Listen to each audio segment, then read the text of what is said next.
Thank you, Dov, for setting up for us. Page 726, we start Sefer Bamidbar, the book of Bamidbar. Yes, so Bamidbar... This is your favorite part of the Torah. Is it? I don't know. Bamidbar literally means in the Midbar, in the wilderness. It's also called the Book of Numbers. So let us begin. Okay, Linda, you want to lead off for us in Hebrew? No. I'll explain later. Okay. Sorry. I can try. Go for it, Stu. Okay. Vayidaber. No, I say Adonai. Is that okay? Mm-hmm. Adonai El Moshe. Bamidbar. Sinai. Good. Ba'ohel. Moed. Be'echad. Lakdesh. Hasheni. Bashana. Hashenit. Liatam. L'tzeitam. L'tzeitam. Thank you. Me'eretz Mitraim. Lemor. Beautiful. Beautiful. Linda, are you a Hebrew reader? I'm just learning how to read. So go for it. Oh no, I'm not good enough yet. Huh? I'm not good enough. I'm like a kindergarten. Huh? I'm not that good. She's just learning to crawl.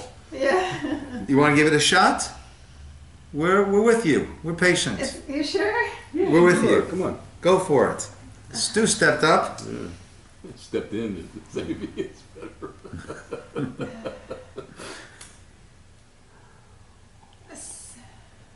So, u, Good. Good. et, rosh, Beautiful. kal. Good. My eyesight's not that good. You're doing great. Doing great. I can't read that. That's an ayin, so it's adat. Adad, Banei, Good. Yisroel, Good. Lam, Mish, Pakod, Good. The mishpechot tam. Tom, Beth, You're doing great. Tom,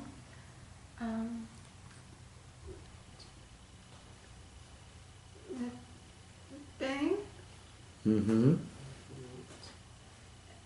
S, I can't see it, Well, S, Reem, No, you skipped a line. One line above that. oh, Gimel. Levade, Good.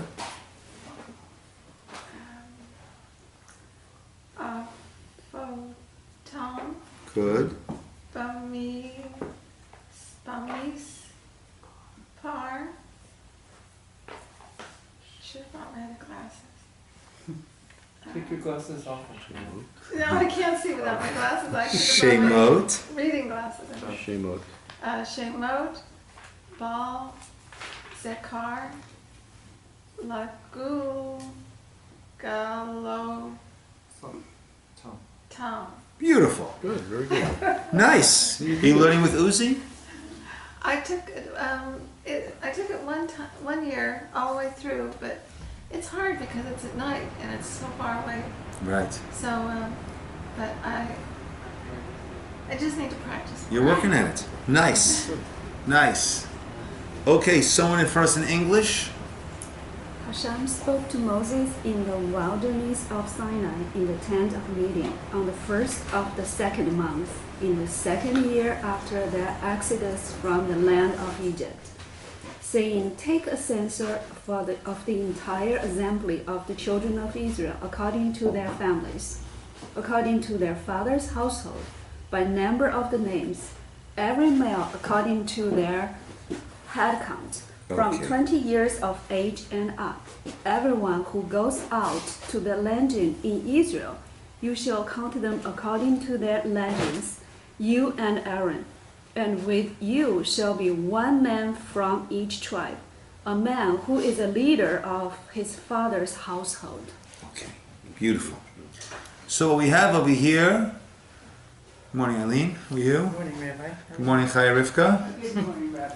Good to see What you. we have over here is, let's just breeze through for a moment, right? On page 727, we have the paragraph. We have the little explanations of each paragraph. What's going to be census in the wilderness, the tribal leaders, right? Page 729, we're going through each of the tribes, right? Reuben, Shimon, Gad, Judah, Yisachar, Zebulun, Ephraim, Menashe, Benjamin, Dan, Asher, Naphtali. And 731 we have the total. The bottom of 731 we have now the Levites and their counting, the legions of God. 733 the four formations. Okay, once we've added up, once we've counted individually, we have the four formations. There was a group of 3 tribes that traveled in the front, 3 tribes on either side, 3 tribes behind. The four formations: Judah's encampment to the east, 735. Reuben's encampment to the south. Ephraim's to the west. Dan's to the north. 737 is the total. Now, continue 730. We have the progeny of Moses and Aaron. Appointment of the Levites. Levites replaced the firstborn. Census of the Levites, which takes us through 741. And then the redemption of the firstborn.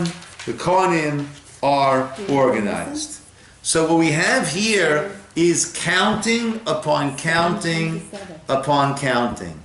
And this is called Chumash HaPekudim. The Chumash of countings. And Rashi points out over here, if you go back to the very beginning where we began, right? Well, Rashi says, Mitoch Chibatan, because of God's great love for us, Mona Otam Kol Sha'ah. He is always counting us. Kashiyotzim Mitzrayim, Rashi says, when we left Egypt, He counted us. After the Egel, and we fell, He counted us. Leidam Minyan Anoturim, to know how many remained. And now when He's coming to have the Shekhinah rest upon us, Mina'am, He counted us. The date we said over here was on the 2nd year, on the 1st day of the 2nd month. Okay? So the Mishkan was established the 2nd year on the 1st month, Nisan. Okay? So on the 1st of Nisan, the Mishkan was put up. Now, on the 1st day of Iyar, He is counting us. So Rashi says that counting is a show of love. Love and concern. Right? Something that is important to me, that is dear to me, I will count it. I'll count it again. I went through a bit of a loss, going to recount. Going to have the Shekhinah come and rest upon us, count. All of these counts. Ramban actually gives us 3 different reasons. Okay? On the bottom over here, the English gives us Ramban's 3 reasons. And let's read through that, and then let's discuss that. Eileen, want to take that for us? On 726, the notes underneath the 2nd column, the 2nd paragraph begins, Ramban 45 offers 3 reasons that God wanted them counted. Ramban, verse 45, offers 3 reasons that God wanted them counted. The miraculous growth of the nation, which had come to Egypt as a family of only 70 people, but 210 years before showed conclusively that God loved them very much. So too did the need to count them after every significant loss of life. Every Jew is important to God. Each member of the nation had a right to benefit from the personal attention of Moses and Aaron, and the census was a great opportunity for every Jew who came before the Father of all prophets and his brother, the Holy One of God, to tell them his name and to be counted as an individual of personal worth. Surely Moses and Aaron would bless them and pray for them, and the half-shekel contribution would bring them atonement. Since the people were about to go directly into Eretz Yisrael and would have had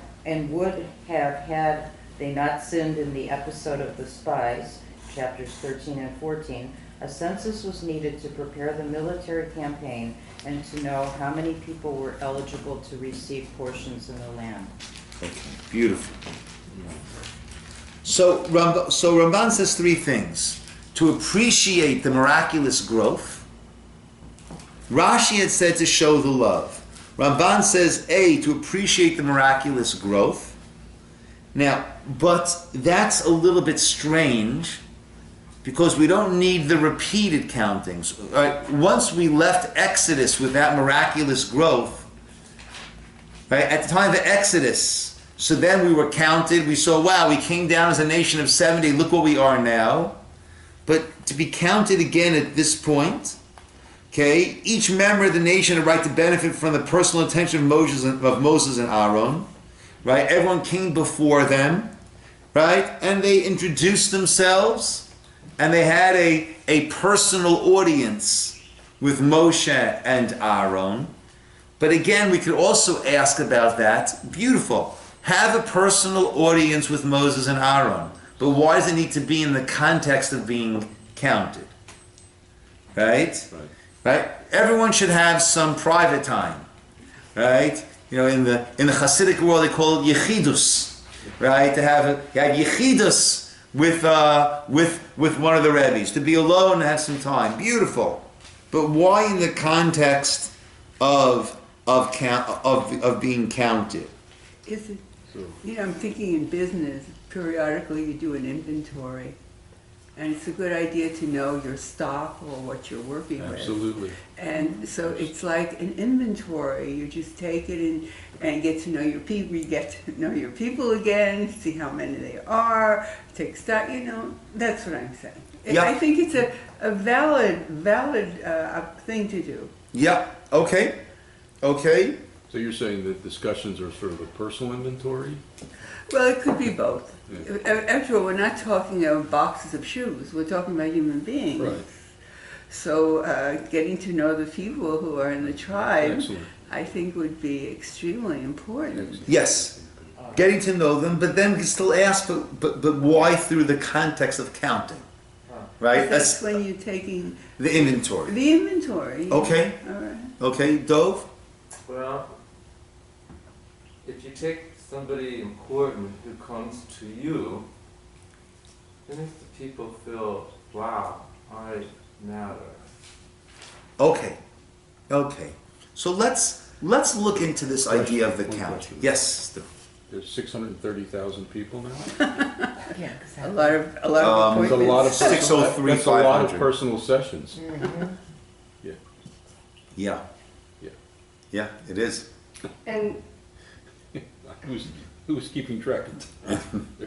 Oh, your 5 seconds are up. Next. Nice to know It would you. have to be, yeah. You have somebody outside to It would have, keep yeah. track. and only Hashem can count the people. Because we don't count. It was so macht. Tasheka, there were means through which it was Right. done. Yeah. My guess is Yeah. not everybody showed up for personal discussion. Yes, Linda. Why would Hashem need to count? Okay, good. Hashem clearly does not need. Hashem doesn't need to do anything. Certainly doesn't need to count in order to know a tally. Exactly. Right? It's for us. It's Good. for us to know. It's Right. for us. Yeah. And it's also relevant, every word is relevant. So it's not like it's a list, like the phone book that you can get rid of every year. So it's very significant to today even. So it's important. So what is the importance of it? What is the importance of it? Good. I mean, it must be important for today, otherwise it wouldn't be there. Yeah.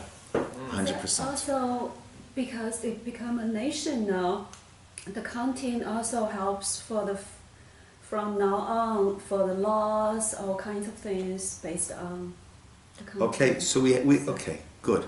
So with counting,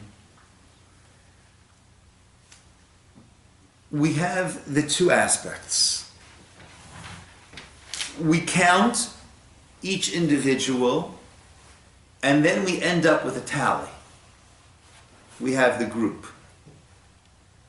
And this, I think, really is getting to the core of what we are meant to be. Rashi says that it's out of Hashem's love for us. So God doesn't need it. It's a show of God's love for us that He counts us. Now, He counted us before. He's counting us again when the Shekhinah, the Mishkan is now built, and the Shekhinah, Hashem's presence, is now going to rest upon us. This is the point in time of the purpose of creation. Let's keep that in mind. From our point of view, why did God create the world? Let's go back. So we could help perfect it. But why would He want us to help perfect it? You're right. But why would He want, why is this world created? To give us the opportunity to get closer to Him. Okay. To give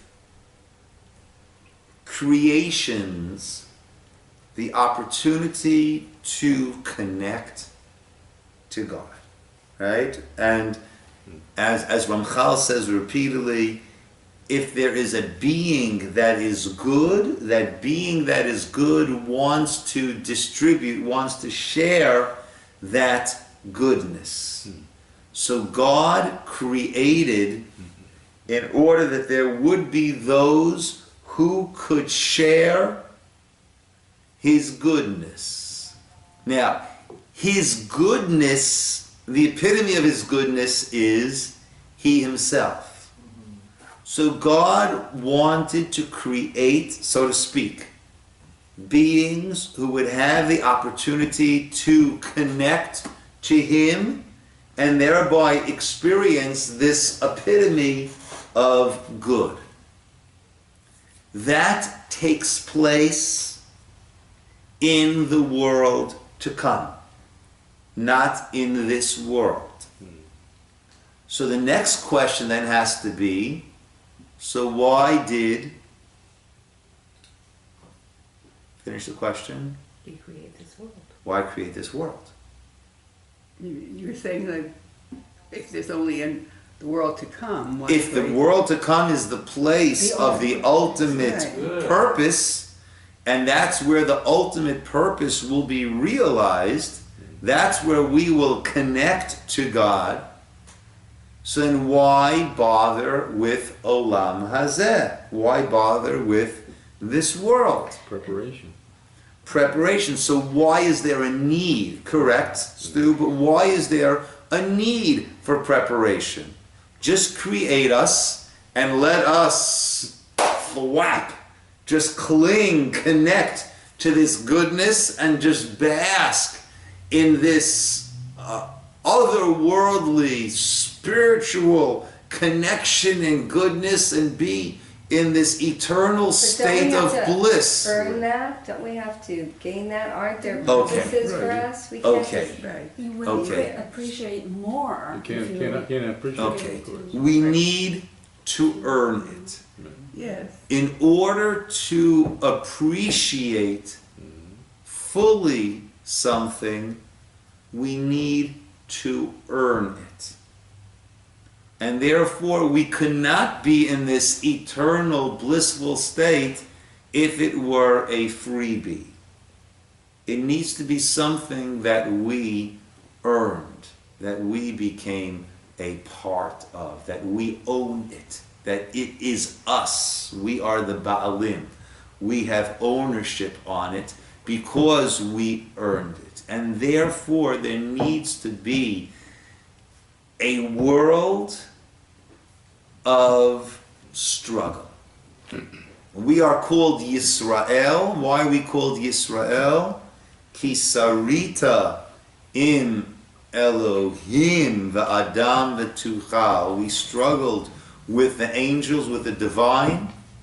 Jacob was told you struggled with the man and with the divine, with the angels and with man, with Lavan and Esav, vatuchal, and you succeeded.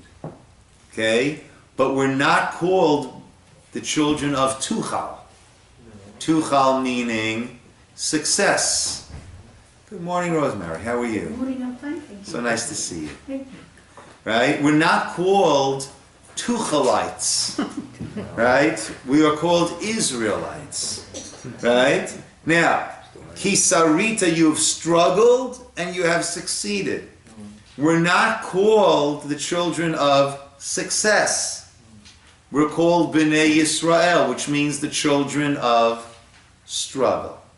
So this world is meant to be a place of challenges, a place of struggles where we overcome and we become the owners of our success, of our accomplishments, and we thereby gain this ownership in this connection to God. So Olam Hazeh, this world, is the necessary prerequisite in order for us to earn and embody these improvements and these elevation of ourselves, which will allow us to connect to God. Now, coming back to here, so God counted us at this point when the Shekhinah is about to dwell amongst us. Right? God's Shekhinah, the divine presence, the Mishkan, the tabernacle has been built, and now we are going to have this opportunity to connect to God here in this world in a very real and tangible way. This is not going to be the epitome, this is not the Olam Haba, but this is what will allow us to build this relationship. At this point, God counts us. And again, counting is both individual and then we reach the tally. So the idea of counting, right? So Ramban said it was a chance for everyone to get to know Moshe, for Moshe to get to know them, and to have this connection. Right? Stu pointed out with the amount of people, we're not talking about meaningful going away for the weekend together with Moshe and Aaron. Right? We're not even talking about a Shabbos meal over here. Not a cruise, right? Right? We're really talking about a limited period of time. And perhaps that will answer, well, why do it through counting? Right? So spend a little time. The idea of counting, without trying to sound cliche, is to tell the person, you count. You matter. You are a relevant, integral individual and component. So I can spend a couple of minutes. They could have spent a couple of minutes with Moshe. Very nice. But counting means that you play a unique and integral role. There's only going to be one number 24,743. No matter how big the numbers will tally, the 603,550 is only reached when you've got these, each one as an individual. And therefore, Bamidbar, let's step back for a moment. Each book of each Chumash has its flavor, its story, its purpose. Bereshit is the book of creation. But creation takes place in the first 22 psukim, I think it is.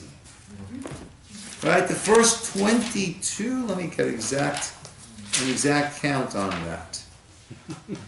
See, counting is important. I used to count my kids like at the park to make sure I had them all going back in the car. Wait, how many? And even still now. Right, park, isn't it? Yom Hashishi, I'm sorry. First 31 psukim. Right? So you're right. Bereshit, the book of creation. But creation of what? The creation of the world, which the Torah has no intent to be this book of physics and science, right? It's giving us the inner workings. It devotes all of 31 psukim to that creation. So what is it the creation of then? It's not just the physical creation, but it is the moral underpinnings of the universe. It is the foundations that were laid down by the avot and imahot, the patriarchs and the matriarchs. It's the creation of setting up the children of Israel. It's the creation of the world, the physical, moral, spiritual creation, underpinnings, foundation.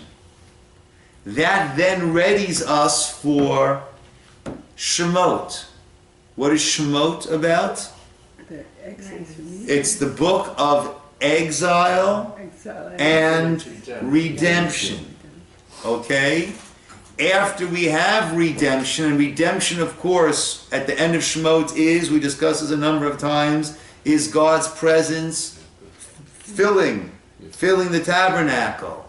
At that point, we're ready for the third book, Vayikra, which is the book of holiness. It's holiness of the place, of the Mishkan, the things that we do in the Mishkan. It's holiness of time, going through Shabbos and the different holidays. Okay? That is the book of how we are supposed to maintain this. Along comes this book of Bamidbar. Bamidbar is in the wilderness. In the wilderness means we are in a state of transition. Where are we transitioning from? From what to what? Slaves to free. Okay, so we're free already, right? And we're in the Midbar. So we become this nation, received the Torah, received our instructions, and now we've got to transition with that from where we are to where it is meant to be fully kept, which is in Israel. And as we read over here, Eileen, you read for us, that was supposed to be done pretty quickly. It was supposed to be a short trip into Israel, but the Meraglim, the spies, caused it to be a 40-year sojourn. But Bamidbar is meant to be, now we have the Shekhinah with us, this elevation into this nation of Mamlechet Kohanim, this nation of priests, who would then take this into the land of Israel and raise it up to a whole different level.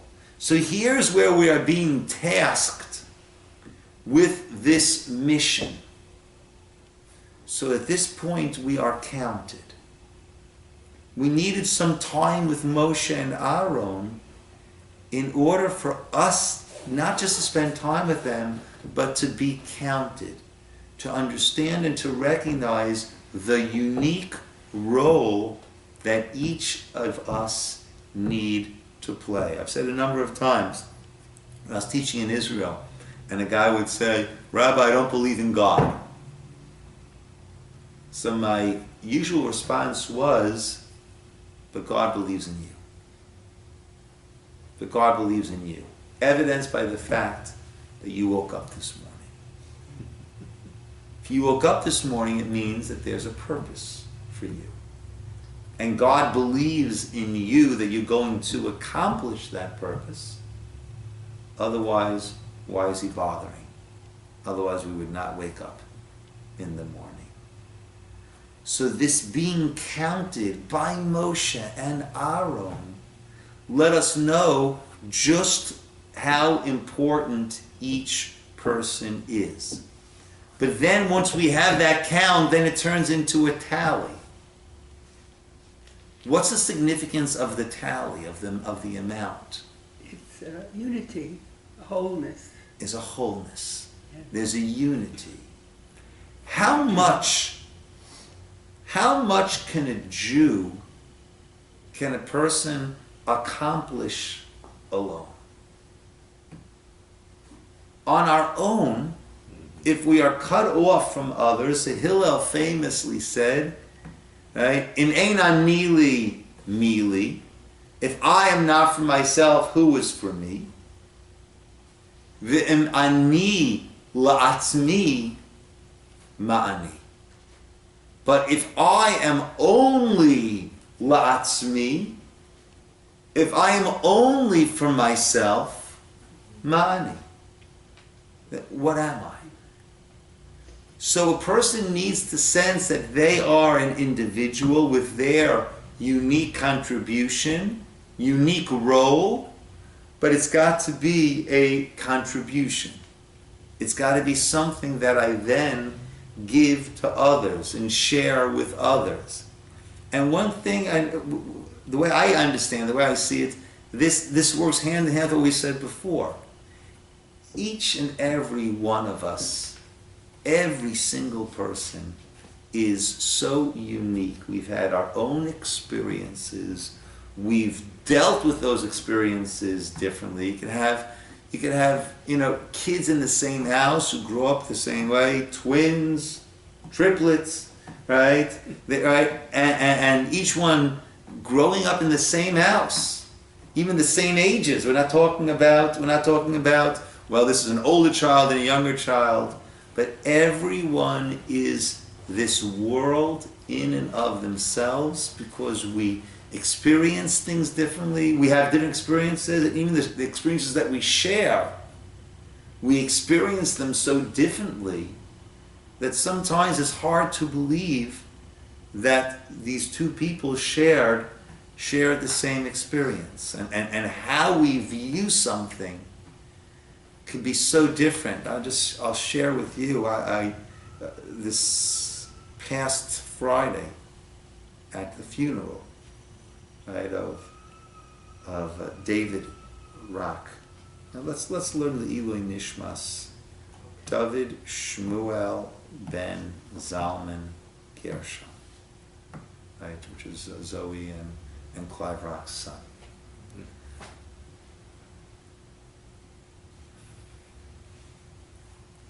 I think it's okay to share this. I experienced greatness, unbelievable godless greatness when I was talking to them right before the funeral. Natalie and I went over, we gave them a hug, they were crying, we were speaking for a couple of minutes. This is a couple who have made tremendous steps in their Yiddishkeit. They've done amazing things. Zoe started this Simchat Shabbat, which is Shabbos food to families in need, and it's it's done discreetly, it's done respectfully, it's done so generously, and the amount of food that comes in that box, it could take a family or person through a good chunk of the week also. Right? Amazing, and with tremendous Mesiras Nefesh. Right? Religiously, they've taken amazing steps with tremendous challenges. They've taken amazing steps, and then they have this tragedy, this nightmare of all nightmares for a parent. Truly a nightmare for a parent to be burying a child it's a nightmare.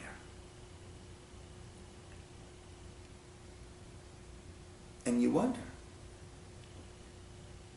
how are they going to take this? Where are they at with this?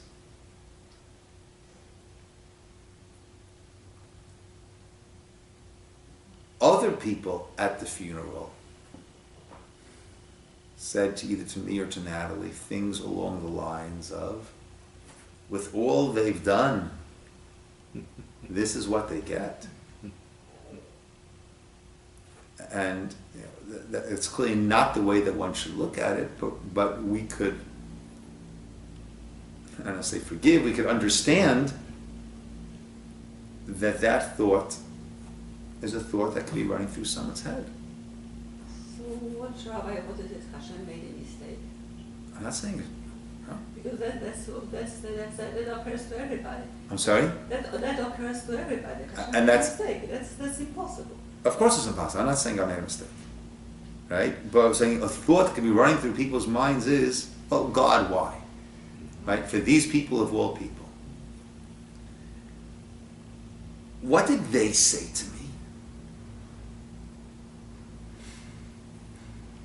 And this was, I'm telling you, godless. This was greatness before my eyes.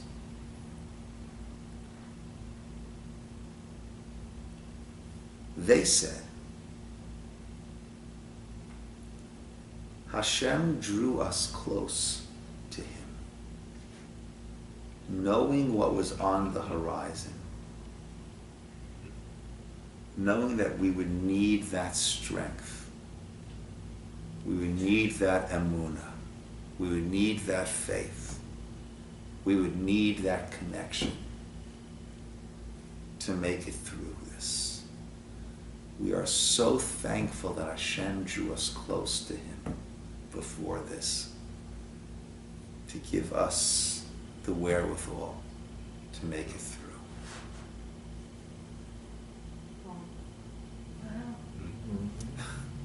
Could you imagine? Could you imagine? People could have the same exact experience, and it could be worlds apart of how they deal with it, how they confront it. And to me that was absolute greatness, that experience, to hear them say that. And I'm sure they're going to go through their ups and their downs, but there to be able to utter those words, to me was just greatness. So every person is their own world. We have different experiences, and even experiences that we share, we don't share it.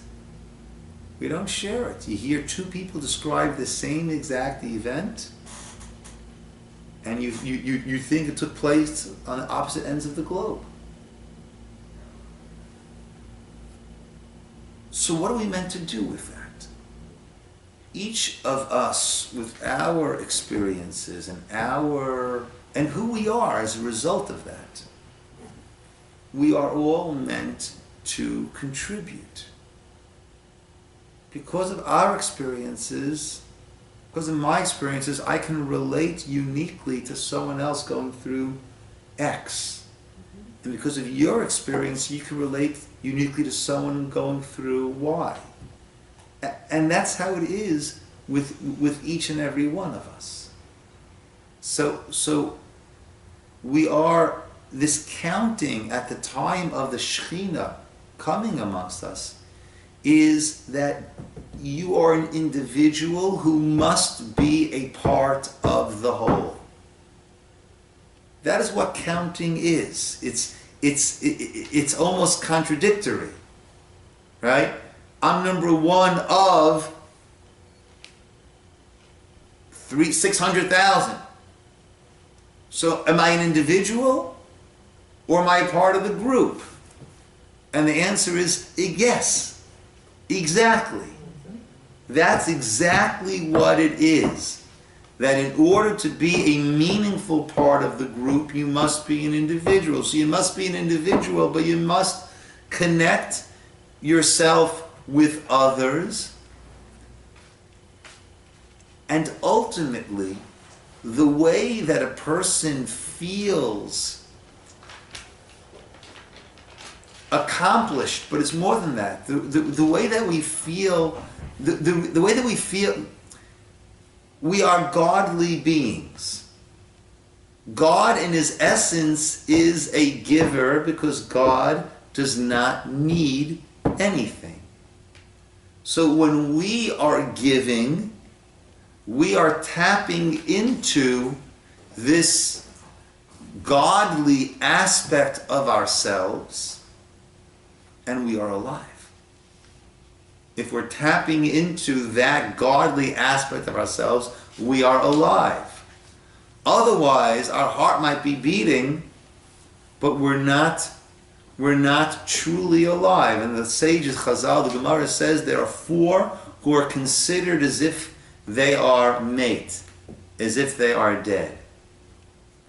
And that list of four, the common denominator of those four are people who are lacking or stilted to a certain degree in their ability to give, to connect to others. So at the time of the Shekhinah resting upon us, we need to know it's not just have a sit down with Moshe. To sit down with Moshe, that it has to be a fully validating sit down with Moshe. What's the fully validating sit down with Moshe? This is your job. This is your job. This is your job. Your job. Your job. Your job. You're tasked with this. You're tasked with this. You're tasked with that. How do you task each of them? By numbering them. Right? And that way, right? Number 7. Have you done? Number 600, right? Whoever it is. Have you done yours? Being tasked. But it's being part of the whole, because that is when we are truly alive and the Shekhinah is with us when we are giving. I once shared with you guys a story, an amazing story of a person who was checking out in the grocery store.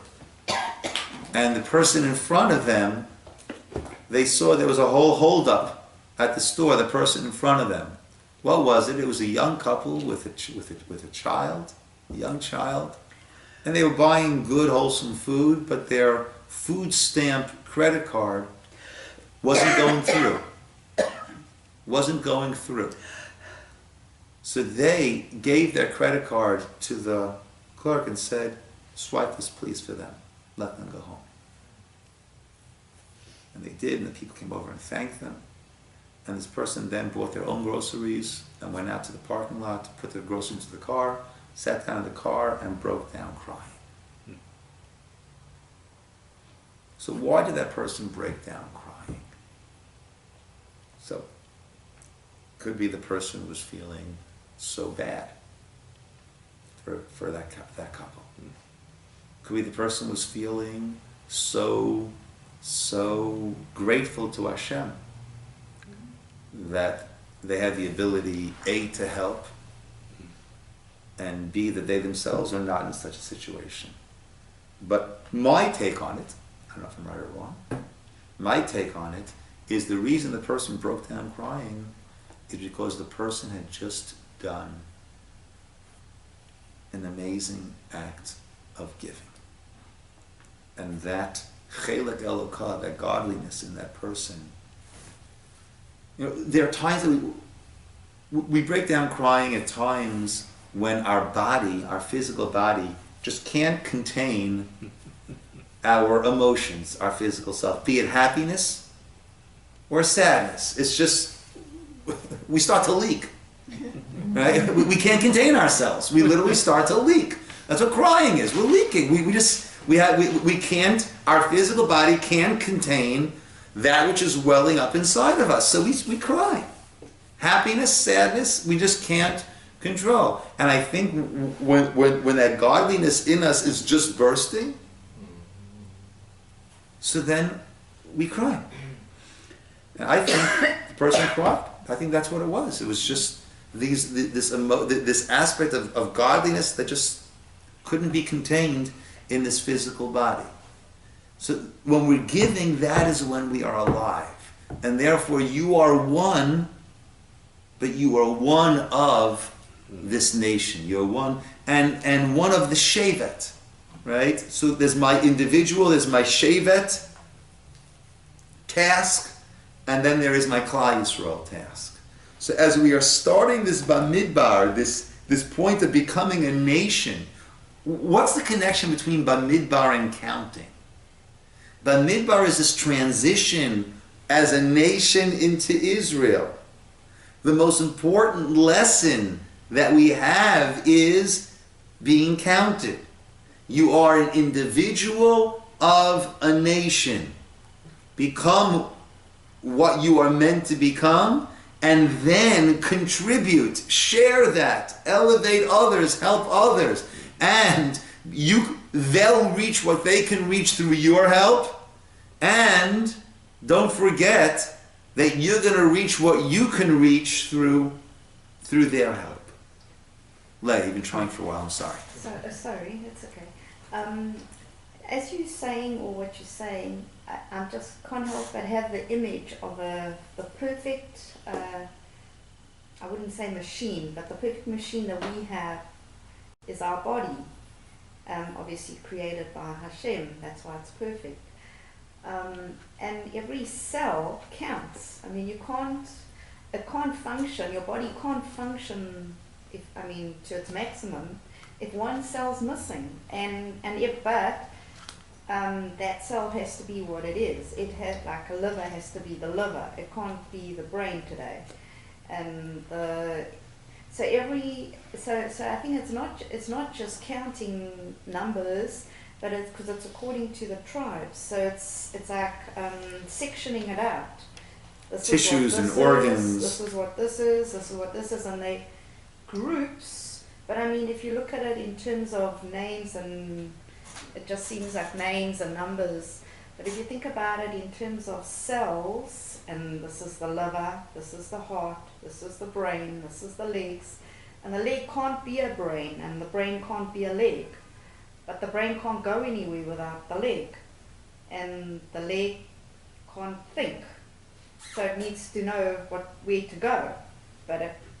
So I'm just saying. As you're saying all the words, it's just visualizing the body. Beautiful. And Beautiful. Yeah, to take it parallel. seeing that. And to take it further, where all of our numbers are different in our bodies, because all of our bodies are different, and not everybody's body has the same cells. And when I'm listening to you in the brain and the leg, that's exactly what is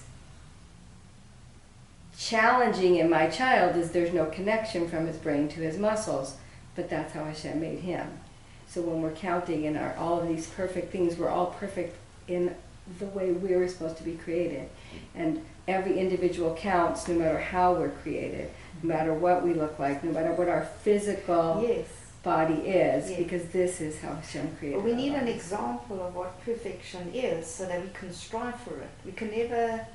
I don't think we need to strive for the perfect physical. No, well, but it's not just. It's No, not I think what Leigh is saying psychological. is that also from the way the body, when it's working perfectly, works, we can get an idea of how as a nation we are meant to be, with each one. Yes. Yes, that's what I'm looking at. It's a I'm not looking at parallel one between- specific body being perfect. Yeah.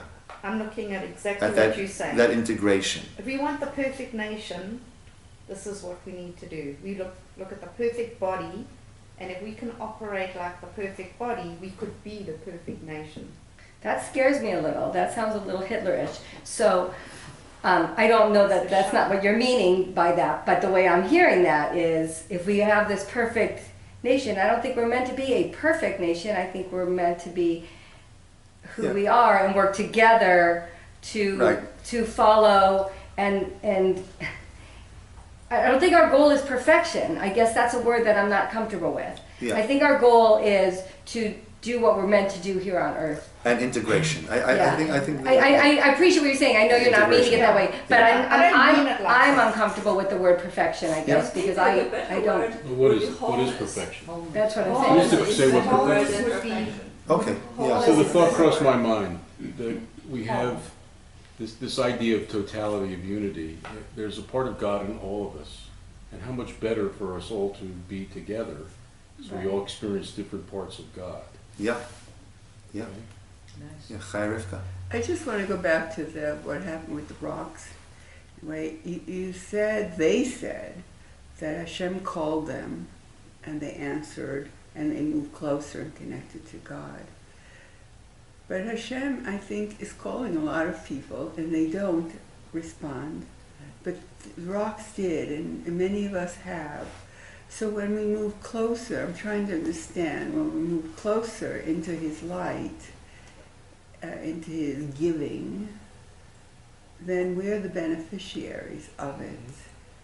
And is it like we benefit? Does He benefit?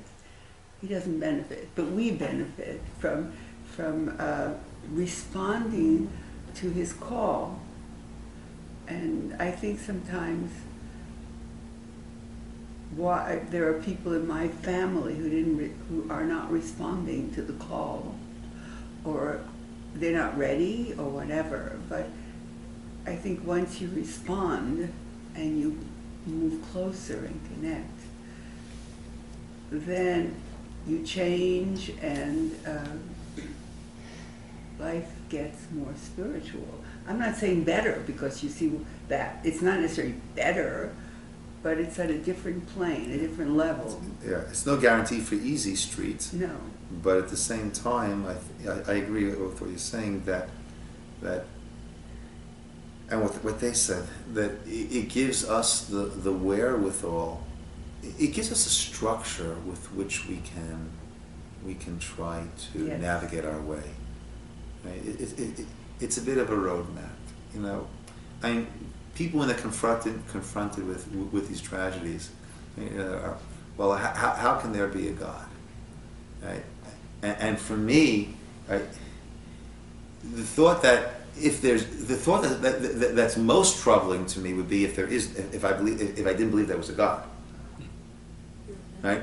If there's a God, there's a master plan. We see a small part of the overall picture. We're going to have our questions. Ultimately, they will be resolved. To me, that's very comforting. I'm not saying that's a reason to believe in God. But with this belief in God, that's a very comforting structure for a person to deal with those with life, because life, you know, it's not why do bad things happen to good people or why do good things happen to bad people. That's life. Part of life is that we have our good times, we have our bad times, and that is meant to be how we're going to deal with it. I would say that's like saying, right, why are there weights in a weight room? Why are there hurdles in an obstacle course?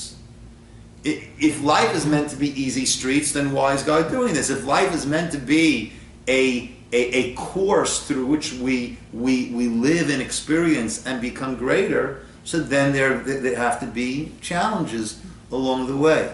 But if it's all just haphazard, No, of course not. No. if there is no God, and then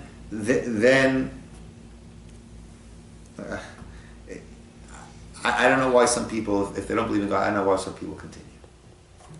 I don't know why they continue. Yeah, If their belief system is such that there is no God and it's all haphazard, and they have all these things going on, like, I don't know.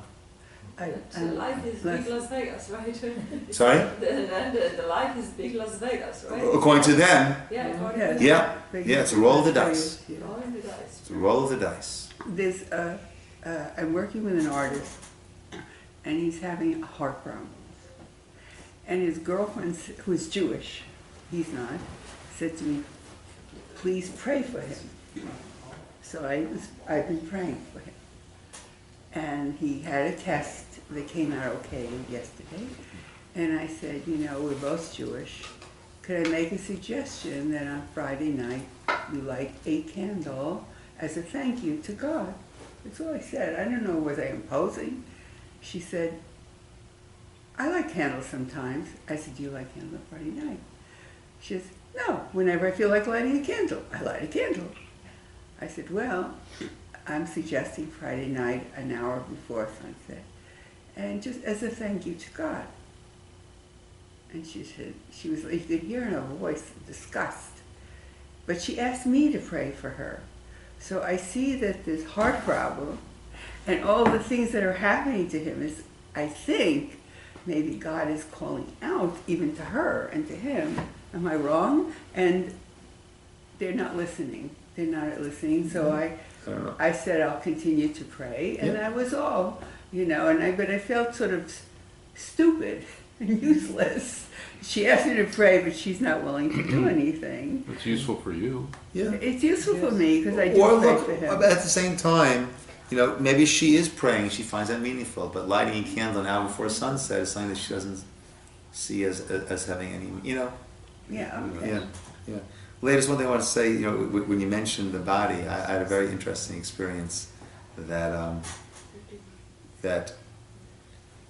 about all of us being, one body. When I was a teenager, and I was just starting to study in yeshiva in Israel, post high school, I had the opportunity to spend the Shabbos with a great Chavetz Chaim's Chavetz Chaim's grandson or great grandson. Chavetz Chaim's grandson. Right? It was a Rosh Yeshiva of a major yeshiva in Yerushalayim, and it was really ridiculous that I and my friend had a chance to spend Shabbos at the home of this great person, but we did. And the issue that my friend and I, who had recently started learning and getting very into it, but an issue that we had was just how important is it to really spend all your extra time learning? Learning is important, but to really you see a guy at a bus stop. He has cup full of bus takes out a sefer. He's learning. Let's chill out a little bit. That was our attitude. You have to be. And we're walking with this rabbi. It's Rav Hillel Zaks. We're walking with him to Mincha Shabbos afternoon, and out of the clear blue, we hadn't said a word to him. Out of the clear blue, he starts to talk about this very issue that was on our minds. And he says to us, guys, you have to understand, every word of Torah that you learn transforms you. It transforms your neshama. And it doesn't turn it from transform it like from an orange to a grapefruit. It transforms it from a peanut to a watermelon. That's what every word of Torah does. It just changes it, right? But right now we don't see it. But Mashiach's going to come and he's going to open up those chests, and we're going to see that neshama inside, and then you'll see the importance of every word of Torah. Whoa, we look at each other like, that was freaky. Out of the clear blue, for him just to address the very issue. Years and years later, when I was married, living in Israel, a Rabbi at the yeshiva, and he came to speak at the yeshiva, I had the privilege of driving him back home. And I told him this story. So he didn't remember, of course. Right? He didn't know, But he said, we're all one body. We're all one body. So he said, let's say, you're working hard with one arm. So what happens? So the body's going to send over the extra blood supply to that arm to supply those muscles that are working hard with the needed energy, the needed oxygen, right? It's going to have to take away the lactic acid, right? The body senses when a part of it is in need, what does it do? It sends that part of the body what it needs. So he said, we're all Klal Yisrael, the nation of Israel, we're one body. So these three parts of the body were there. One part of the body needed something. Two parts of the body needed something, I and my friend. So I had what to send over, so sent it over. I think that's how it works with great people. That's how they have a sense of what's needed and they send it over.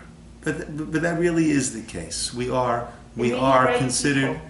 Sorry. There are many great. We are Many great surrounded people. by many great people. Yeah. Because sometimes you can open the door, and it's like, how did you know? How Yeah. did you know? That's the Yeah. one thing I didn't have. Thank you. Yeah, yeah.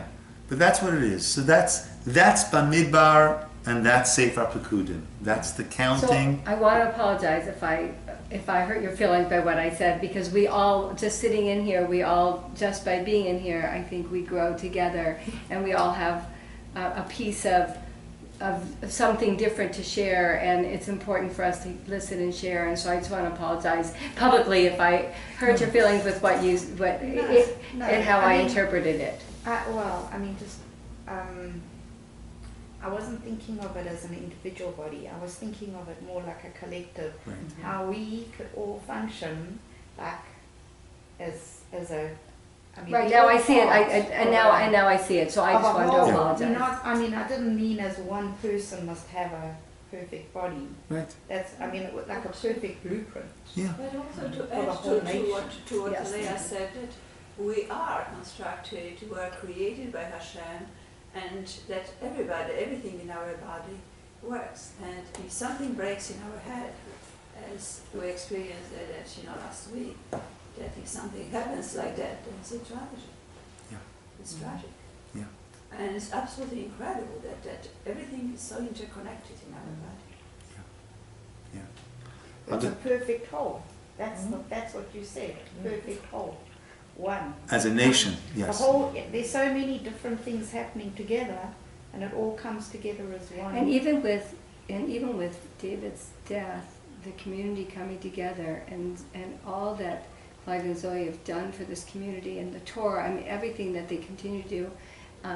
And for Zoe to say she's looking for what mitzvahs can we take on, what more can we do.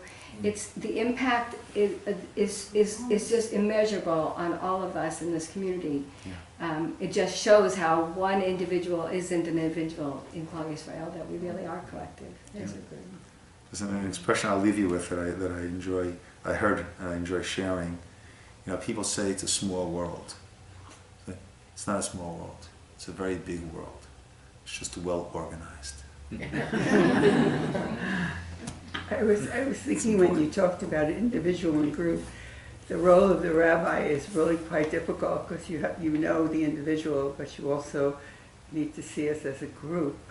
And like Moshe and Aaron, they knew the individual, but they also knew the group. And so you have to meld all these different. And he's in Irvine. And this is just This Irvine. isn't Muncie anymore. This is Irvine. Click my heels. Can I get it right? We're not in Muncie anymore. Anyone could join us tonight. It's a two-part series on Shalom Bayit. Tonight's going to be about the mistaken assumptions we walk in with, which lead to issues, and then the second one will be about more making our way through, dealing with anger, frustration. So that's a two-part series starting tonight, and then concluding Tuesday. Can I get June a ride with someone? I don't drive at night. Anyone going, I can get a ride with. So I can give a ride. Can someone give Chayefka a ride? I'm not sure. Where does she live? I can give her right after